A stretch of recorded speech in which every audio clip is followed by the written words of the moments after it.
राधे राधे। जय श्री कृष्णा। धर्मराज की संपूर्ण व्रत कथा। एक समय की बात है कि नैमिषारण्य में सहस्त्रों शौनक आदि ऋषिगण परम साध्य श्रद्धा के साथ पुराणों के मर्मज्ञ सूत जी महाराज से पूछने लगे कि हे भगवान, हम आपके मुखार बिंद से धर्मराज की कथा, उसका विधान तथा महात्म सुनना चाहते हैं। सो अब आप कृपया करके सुनाइए। सूत जी बोले, हे ऋषियों, आप लोगों ने मनुष्यों के कल्याण की कामना से मुझसे यह पूछा है, अतः आज मैं आप लोगों को धर्मराज की कथा सुनाता हूँ। सारे तीर्थ तथा व्रत करने से तथा नाना प्रकार का दान देने वाले मनुष्य भी यमराज जी के उद्यापन को किए बिना सुख के भागी नहीं हो सकते। इस विषय में आप लोगों को इस लोक में सुख और आगे स्वर्ग सुख प्राप्ति के लिए धर्मराज जी की श्रेष्ठ कथा कहूँगा। आप लोग विश्वास रखकर इस कथा का श्रवण करें। पूर्व काल की बात है कि राजा बभ्रुवाहन महोदयपुर में राज्य करता था। वह राजा बड़ा धर्मात्मा, दयालु तथा गौ ब्राह्मण और अतिथियों का पूजक था।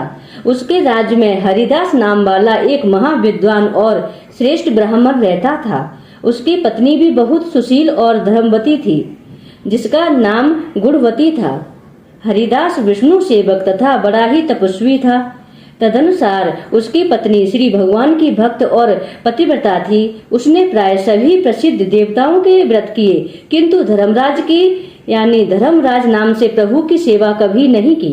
वह गणेश के, चंद्रमा के, हर तालिका आदि देवियों के, राम जन्म, जन्माष्टमी, शिवरात्रि आदि शिवजी के सभी व्रत किया करती थी। वह बड़ी श्रद्धा से सदा एकादशी का व्रत करती हुई यथाशक्ति दान भी देती रहती थी और अतिथि सेवा से कभी विमुख नहीं रहती थी। इस प्रकार धर्मपरायण यह वृद्धावस्था में मृत्यु को प्राप्त हुई तो धर्माचरण के प्रभाव से यमदूत उसे आदर पूर्वक धर्मराज के पुर को ले गए। दक्षिण दिशा में पृथ्वी से कुछ ऊपर अंतरिक्ष में धर्मराज का बड़ा भारी नगर है, जो कि पापी लोगों को भयदायक है। धर्मराज का पुर 1000 योजन का है। वह चौकोर है तथा उसके 4 द्वार हैं। वह नाना प्रकार के रत्नों से शोभायमान है। उसमें कई मनुष्य जो पुण्य भोगने को गए हैं निवास कर रहे हैं। स्थान स्थान पर गीत सुनाई दे रहे हैं और बाजे बज रहे हैं। उस नगर के 7 कोट हैं। उसके बीच में महासुंदर धर्मराज जी का मंदिर है। वह रत्नों का बना हुआ है और अग्नि, विद्युत तथा बाल सूर्य के समान चमक रहा है। उसके दरवाजों की बेड़ियां स्पष्टिक मणि की हैं और हीरे की कड़ियों से आंगन चमक रहा है। उसके मध्य में अनुपम सुंदर सिंहासन पर धर्मराज भगवान विराजमान हैं। उनके पास चित्रगुप्त जी का स्थान है, जो मृत प्राणियों के पाप पुण्य का लेखा जोखा भगवान धर्मराज को सुनाया करते हैं। यमराज के दूत गुणवती को वहां ले गए। उनको देखकर वह भयभीत होकर कांपने लगी और नीचे मुख किए खड़ी हो गई। चित्रगुप्त जी ने उसके पूर्व जन्म में किए हुए पाप पुण्य का लेखा जोखा पढ़कर सुनाया। धर्मराज जी उस गुणवती की हर हर आदि सब देवताओं में तथा अपने पति में भक्त देखकर प्रसन्न हुए, पर कुछ उदासी भी उनके मुखमंडल पर झलकती हुई गुणवती को दिखाई दी। धर्मराज जी को उदास देखकर गुणवती ने निवेदन किया कि हे प्रभु, मेरी समझ में मैंने कोई दुष्कृत्य नहीं किया, फिर भी आप उदास क्यों हैं? इसका कारण बताइए। तब धर्मराज जी ने कहा, हे देवी, तुमने व्रता आदि से सब देवताओं को संतुष्ट किया है, किंतु मेरे नाम से तुमने कुछ भी दान पुण्य नहीं किया। यह सुनकर गुणवती ने कहा, हे भगवान, मेरे अपराध क्षमा करें। मैं आपकी उपासना नहीं जानती थी। अब आप ही कृपा करके इसका उपाय बताइए, जिससे मनुष्य आपके प्रीत पात्र बन सके। यदि मैं आपके भक्त मार्ग को आपके मुख से श्रवण कर वापस मृत्यु लोक में जा सकूं, तो आपको संतुष्ट करने का उपाय करूंगी। यह सुनकर धर्मराज ने कहा, सूर्य भगवान के उत्तरायण में जाते ही जो महापुण्यवती मकर संक्रांति आती है, उस दिन से मेरी पूजा प्रारंभ करनी चाहिए। इस प्रकार वर्ष भर मेरी कथा सुने तथा और पूजा करें। इसमें कभी नागा नहीं करें। आपातकाल आने पर भी मेरे धर्म के इन 10 अंगों का पालन करते रहें। धृति अथा लाभ, संतोष, क्षमा, यम, नियम द्वारा मन को वश में करना, किसी की वस्तु को नहीं चुराना, मन से पर स्त्रियों या पर पुरुषों से बचना यानी मन की शुद्धि और शारीरिक शुद्धि, इंद्रियों के वश में रहना, बुद्धि की पवित्रता यानी मन में बुरे विचार न आने देना, शास्त्र विद्या का स्वाध्याय यानी पाठ, पूजा, कथा श्रवण या व्रत रखना और तदनुसार दान पुण्य करना, सत्य बोलना, सत्यता का ही व्यवहार करना और क्रोध न करना, ये 10 धर्म के लक्षण हैं।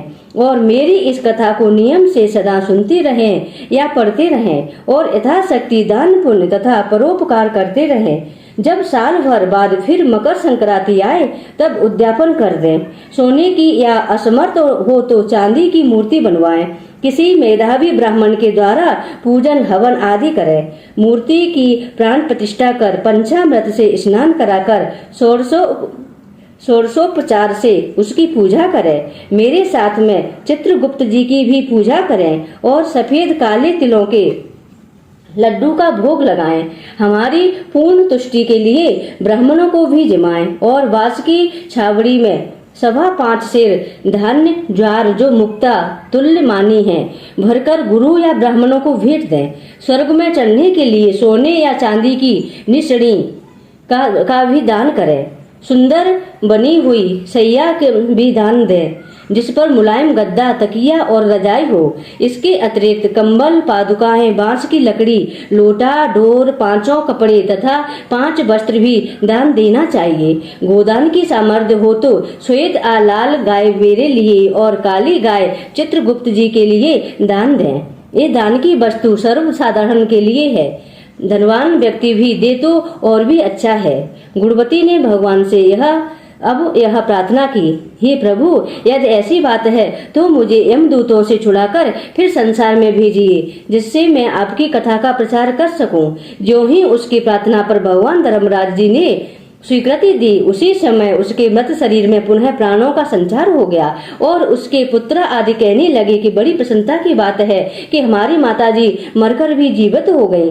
इसके अंतर्गत गुणवती ने अपने पति पुत्र आदि को सब बातें कही तो धर्मराज जी ने मनुष्य के कल्याण के लिए कही थी। फिर उसने स्वयं भी वह व्रत प्रारंभ कर दिया। मकर संक्रांति से ही उसने प्रतिदिन धर्मराज जी की पूजा और यह कथा आरंभ कर दी और स्वर्ग में जाने के निमित्त दान पुण्य आदि कर्म भी आरंभ कर दिया। इस प्रकार वह गुणवती वर्ष भर में धर्म कथा सुनकर तथा धर्म के 10 अंगों का पालन कर मृत्यु उपरांत जब स्वर्ग में पहुंची तो देवताओं ने उसका आदर व सम्मान किया और सदा स्वर्गीय भोगों को भोगती रही। फिर सूतजी महाराज ने शौनकादि ऋषियों से कहा कि हे मुनियों, जिस घर में स्त्री या पुरुष इस धर्मराज व्रत कथा को श्रद्धा से प्रतिदिन पढ़ते हैं वे दुखों से मुक्त हो जाते हैं। इसमें कुछ भी संशय की बात नहीं है। मृत्यु काल में यमदूत जो लेने आते हैं वे भी उसको आदर पूर्वक ले जाते हैं और धर्मराज जी भी उसे सदा सुखी रखते हैं। यदि उन मनुष्यों के कुछ पाप शेष हो तो शीघ्र ही पाप नाश का उपाय बताकर शीघ्र ही पाप मुक्त कराने में सहायक बन जाते हैं।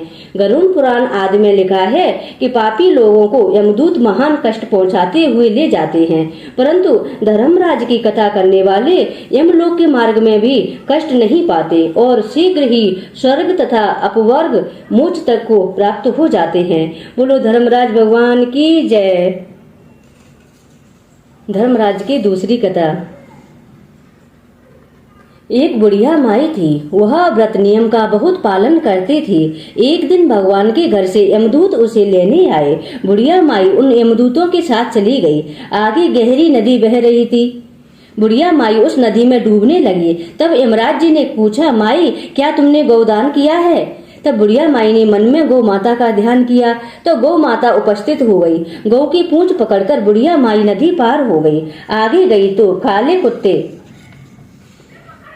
उसे खाने को दौड़े। तब यमराज जी ने पूछा, कुत्ते को रोटी दी है क्या? बुढ़िया माई ने मन में कुत्ते का ध्यान किया तो कुत्ते चले गए। आगे चली तो काले कौए बुढ़िया माई को चोंच मारने लगे। तब यमराज जी ने कहा कि ब्राह्मण की बेटी को सिर में तेल लगाने को दिया है कि नहीं? बुढ़िया माई ने ब्राह्मण की बेटी को याद किया तो कौवों ने चोंच मारना छोड़ दिया। आगे गई तो पैरों में कांटे चुभने लगे। तब यमराज जी ने कहा कि चप्पल दान की है कि नहीं? बुढ़िया माई ने याद किया तो चप्पल पैरों में आ गई। आगे चली तो चित्रगुप्त जी ने यमराज जी से कहा, आप किसको ले आए हो? तब यमराज जी ने कहा कि बुढ़िया माई ने दान पुण्य तो बहुत किया है, पर धर्मराज जी का कुछ भी पूजन आज नहीं किया है, इसलिए आगे के द्वार इसके लिए बंद हैं। तब बुढ़िया माई बोली कि मुझे 7 दिनों के लिए पृथ्वी पर जाने की आज्ञा दो। 7 दिनों तक कहानी सुनाकर उद्यापन करने के बाद वापस आ जाऊंगी। बुढ़िया माई वापस पृथ्वी पर आ गई। पूरे गांव में समाचार फैल गया कि बुढ़िया माई भूतनी का रूप धारण करके लौट आई है। वह जब अपने घर को गई तो बेटी बहू ने उसे भूतनी समझकर घर के द्वार बंद कर दिए।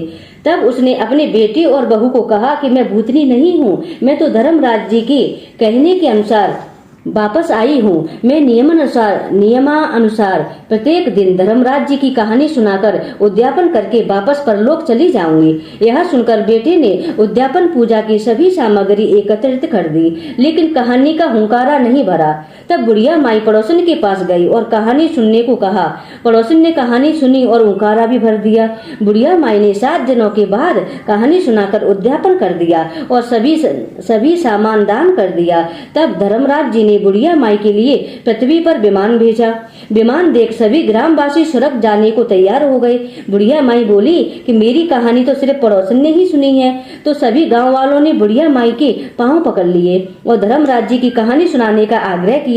तो कहानी सुनने के बाद सभी विमान में बैठकर सड़क पहुंचे। तो धर्मराज जी ने कहा कि मैंने तो सिर्फ बुढ़िया माई के लिए विमान भेजा था, पर यहाँ तो सभी ग्रामवासी एकत्रित हुए हैं। तब बुढ़िया माई ने कहा कि मेरी कहानी इन सबों ने सुनी है, इसलिए आधा पुण्य इनको भी दे दो। तब धर्मराज जी ने सभी ग्रामवासियों को स्वर्ग में वास दिया। सो हे धर्मराज जी महाराज, जैसे बुढ़िया माई को आपने स्वर्ग में वास दिया, वैसे सभी कहने सुनने हुंकारा बनने वालों को स्वर्ग का वास देना। बोलो धर्मराज जी की जय, यमराज जी की जय। धर्मराज जी की आरती। ओम जय जय धर्म धुरंधर, जय लोक त्राता। ओम जय जय धर्म धुरंधर, जय लोक त्राता। धर्मराज प्रभु तुम ही हो हरि हरि धाता। ओम जय जय धर्म धुरंधर, जय लोक त्राता। जय देव दंड पाणिधर यम तुम पापी जन कारण। सो कृति हेतु हो पर तुम वैतरणी तारण। ओम जय जय धर्म धुरंधर, जय लोक त्राता। न्याय विभाग अध्यक्ष हो नियति स्वामी। पाप पुण्य की ज्ञाता तुम्हें अंतर्यामी। देव दृष्टि से सबके पाप पुण्य लखते। क्षेत्र गुप्त द्वारा तुम लेखा सब रखते। छात्र पात्र वस्त्र अनचित सैया वाणी। तब कृपया पाते हैं संपत्ति मन मानी। दुज कन्या तुलसी का करवाते परिणय। वंश वृद्धि तुम उनकी करते निसंशय।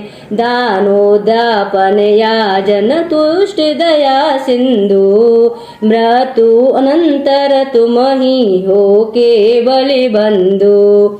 धर्मराज प्रभु अब तुम दया हृदय धारो। जगत सिंधु से स्वामिन सेवक को तारो। धर्मराज जी की आरती जो कोई नर गावे। धरनी पर सुख पावे, धरनी पर सुख पावे। मन वांछित फल पावे। ओम जय जय धर्म धुरंधर, ओम जय जय धर्म धुरंधर, जय लोक त्राता। ओम जय जय धर्म धुरंधर जय लोक त्राता धर्मराज प्रभु तुम ही हो हरि हरि दाता धर्मराज प्रभु तुम ही हो हरि हर धाता ओम जय धर्म धुरंधर ओम जय धर्म धुरंधर ओम जय धर्म धुरंधर जय लोक त्राता धर्मराज प्रभु तुम ही हो हरि हर धाता। बोलो धर्मराज महाराज की जय।